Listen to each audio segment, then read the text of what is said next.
Gjykata e posaçme ka dhënë një tjetër dënim për korrupsion në zgjedhjet parlamentare të 11 majit. Gjersi Kaçorri, Besnik Uka dhe Artur Jahja u gjetën fajtor dhe u dënuan për veprat penale të korrupsionit aktiv dhe pasiv në zgjedhjet e kryer në bashkëpunim gjatë fushatës elektorale.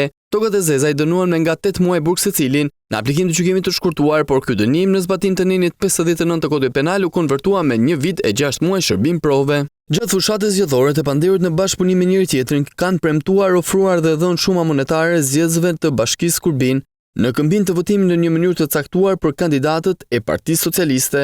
Hetimi evidentoi se të pandehurit kanë qenë aktiv në fushatën zgjedhore në mbështetje të këtij subjekti politik, duke ofruar dhe shpërndarjen e mjeteve monetare të zgjedhësit për të ndikuar në mënyrën e votimit të tyre. Mbi bazën e hetimeve të SPAK, gjykata e posaçme ka dhënë disa dënime për krime zgjedhore në zgjedhjet parlamentare të 11 majit, ndërsa disa dosje të tjera janë proces hetimi ose janë dërguar në gjykatë vlerësim paraprak.